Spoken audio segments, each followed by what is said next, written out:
today. We're going to be coming from Jeremiah chapter 1, verse 5. And I'll be coming from the New King James Version. You have it, say amen.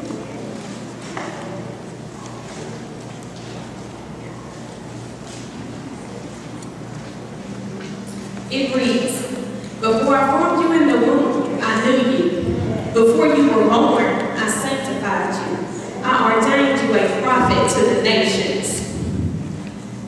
Could you look at your neighbor today and help me proclaim my message? And tell your neighbor, I told the judge to give me life.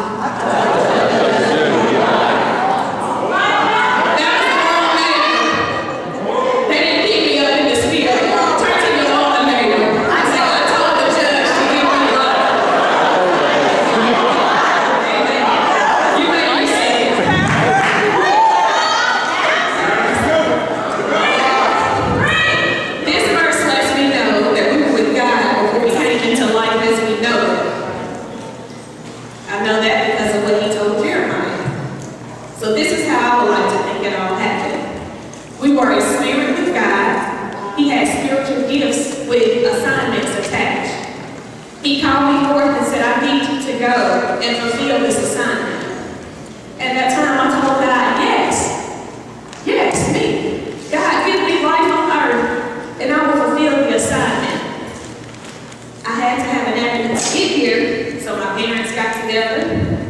Voila. I'm here. Beautifully and wonderfully made. Now, when I was just a spirit, I knew nothing of sin. So, of course, when I told God to give me life, I didn't expect anything to fight against the assignment that I vowed to complete. But Psalms 51, chapter 51, verse 5 says, "Behold, I was brought forth in iniquity," meaning I was brought forth in sin. So just by arriving at my starting point, I already got issues with the enemy. Just by showing up, I'm a problem. Amen. We all have a purpose and a calling on our lives, and Satan knows this. This is where his job starts. It started from the time we were born.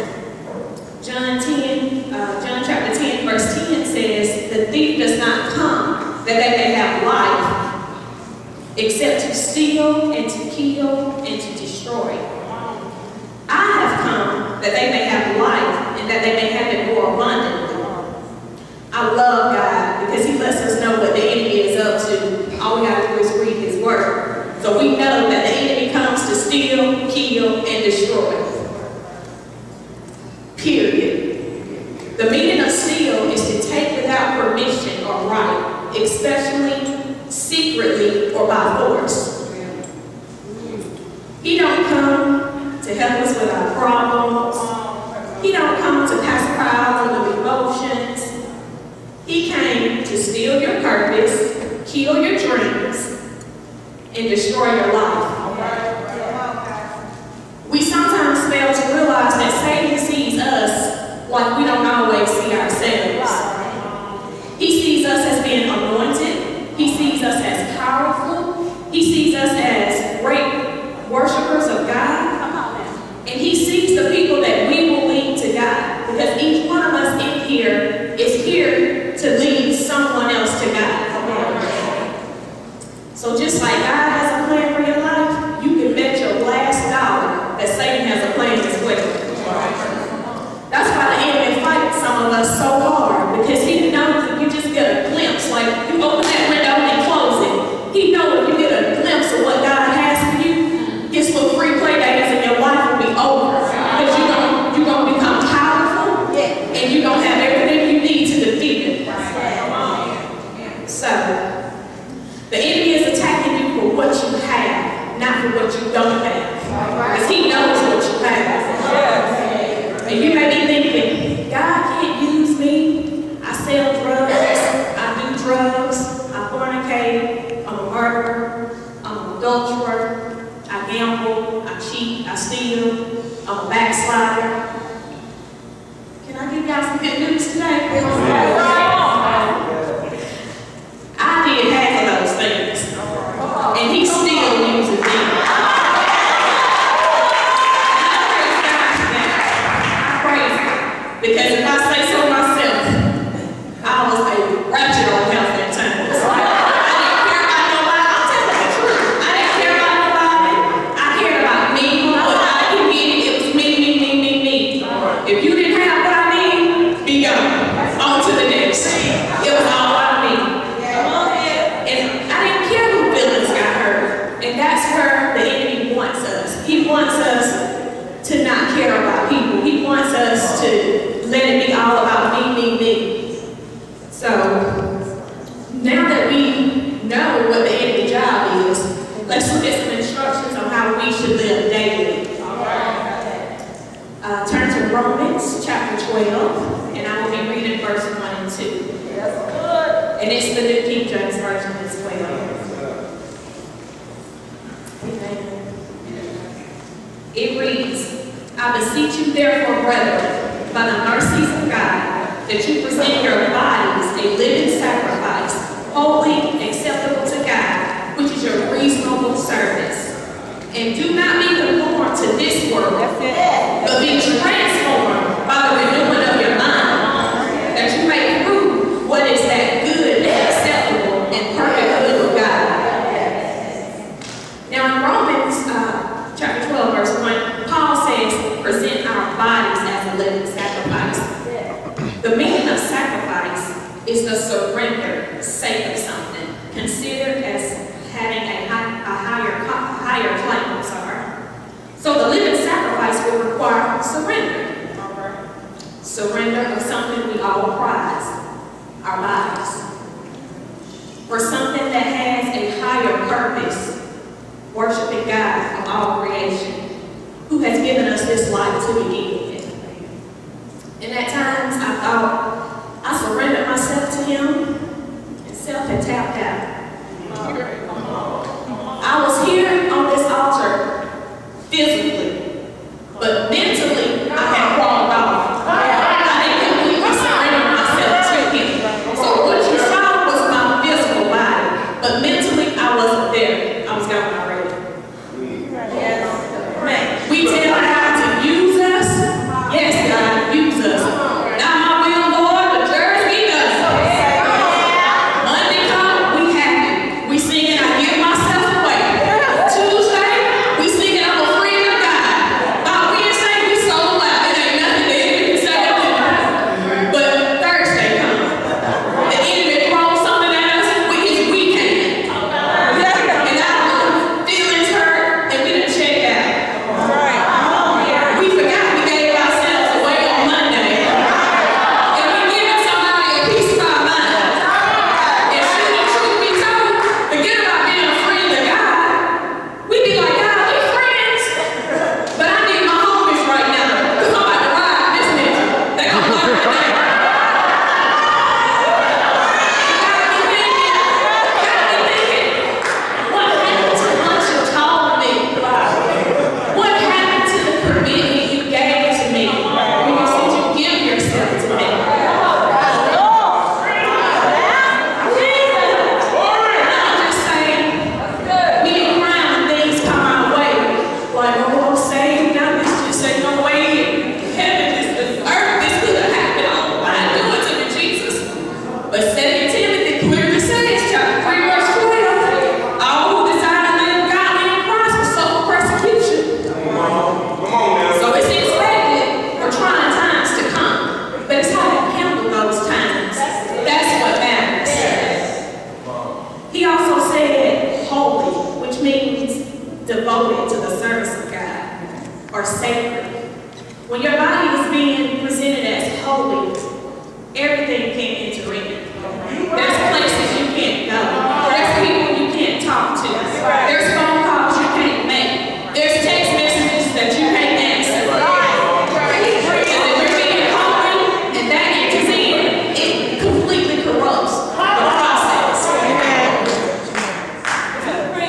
Romans 12:2 says, do not be conformed, but transformed by the renewing of your mind. It's real easy to be conformed because you've been in.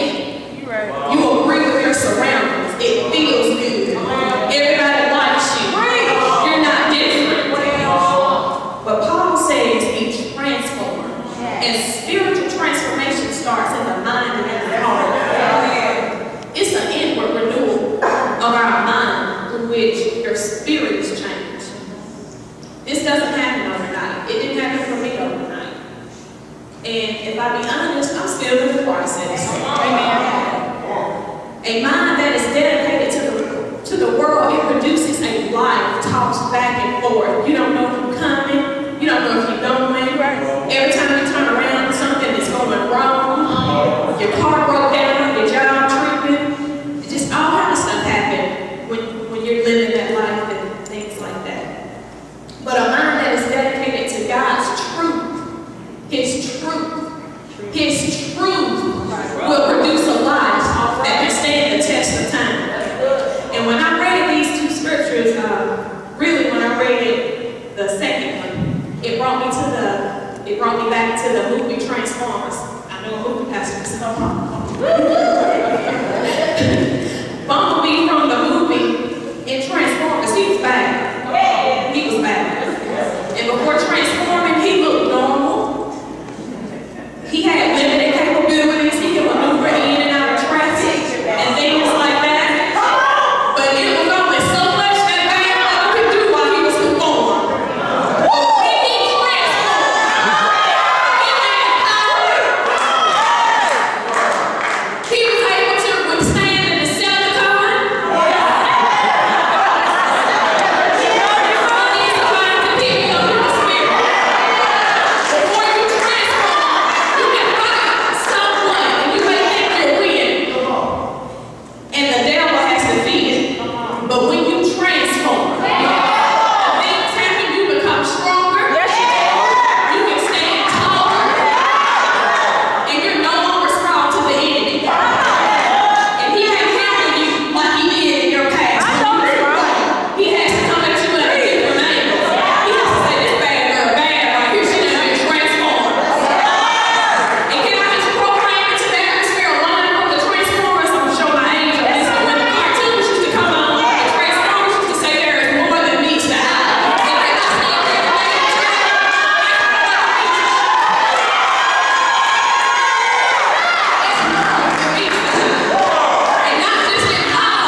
The people you hurt, I've hurt a whole lot of people.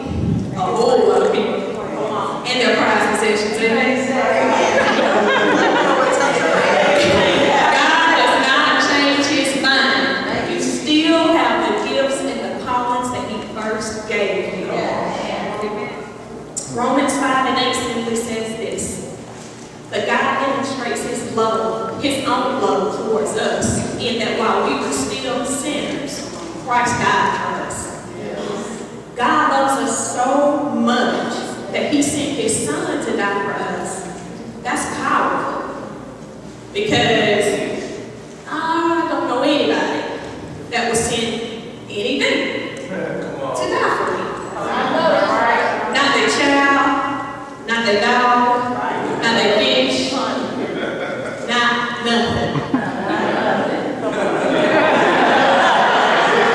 So, God loves you just the way you are. He loves you just the way you are. Take nothing from and add nothing to yourself on today. He loves you just the way you are. But he loves you too much to leave you the way you are.